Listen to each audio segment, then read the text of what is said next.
Hello guys, જય દ્વારકાધીશ. માગો 20 ને આપે 30, એ મારો દ્વારિકાધીશ. તો ચાલો આજે આપણે લોકો જવાના છીએ દ્વારકા પદયાત્રીઓની સેવા કરવા. ત્યાં અમે લોકો સેવા કરવા માટે, એટલે કે કઈ રીતે સેવા, તો કે હોળીનો તહેવાર અને ધૂળેટીનો તહેવાર નજીક આવે છે. તેના માટે ભરવાડ સમાજના લોકો દ્વારકા હાલીને જાય છે, અને એ પણ ઘણા બધા લોકો.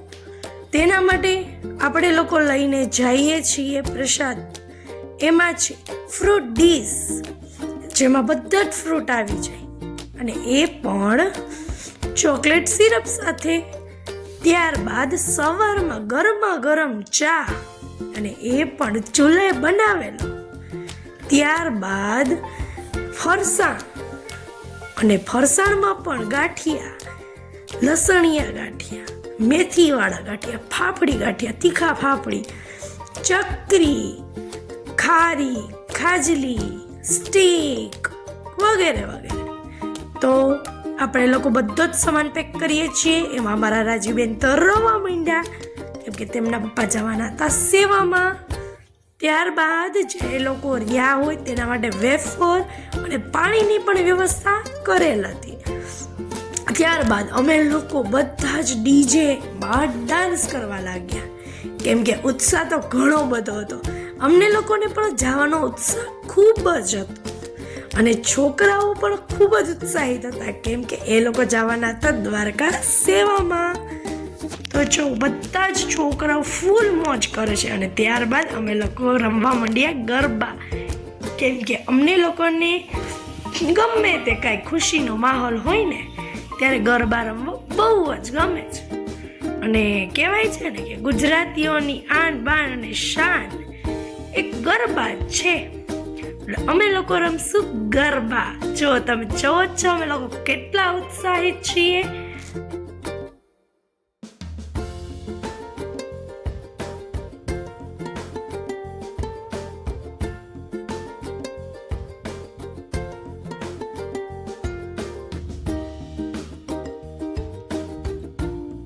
ત્યારબાદ બધી જ વસ્તુ પેક થઈ ગઈ છે.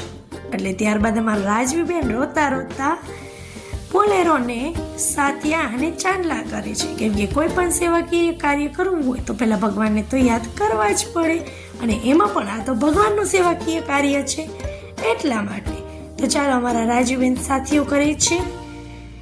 ત્યારબાદ એને તારો દીદીને ચાંદલો કરી દીધો, ભાઈજીને ચાંદલો કરી દીધો, અને બહુ જ રોવા માંડી હતી. આમ જો એને પપ્પાને પણ ચાંદલો કરી દીધો, પછી અંકલને બધાને ચાંદલો કરી દીધો. જો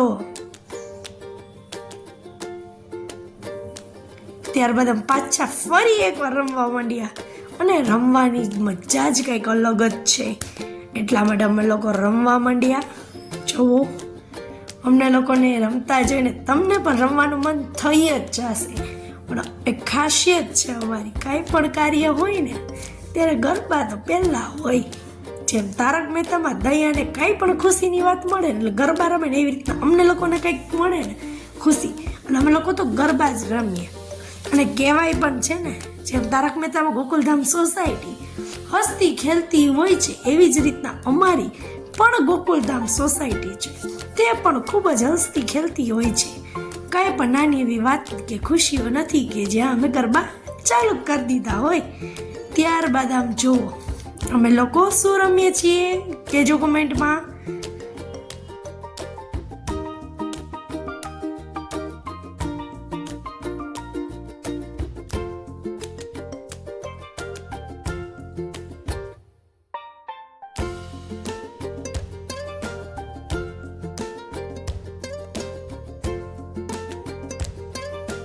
શું તમને પણ અમારો વિડીયો ગમ્યો છે? પહેલાં તો એવા જે લોકો આ વ્લોગ આખો જોવે છે ને તે આ ગરબાના સ્ટેપનું નામ તો જણાવજો, એટલે ખબર પડે કેટલા લોકો આખો વ્લોગ જોવે છે. અને લાઈક, શેર અને કોમેન્ટ કરવાનું જરા બી ના ભૂલતા, અને સબસ્ક્રાઈબ કરવાનું પણ ના ભૂલતા. તો ચાલો મળીએ ફરી એકવાર બીજા વ્લોગમાં, અને તેમાં તમને કંઈક નવીન જ જાણવા મળશે.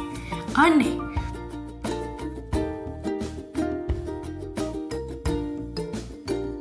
મળીએ નેક્સ્ટ વ્લોગમાં. જય શ્રી કૃષ્ણ, રાધે રાધે, જય માતાજી, અને માગો 20 ને આપે 30. બોલો દ્વારિકાધીશ.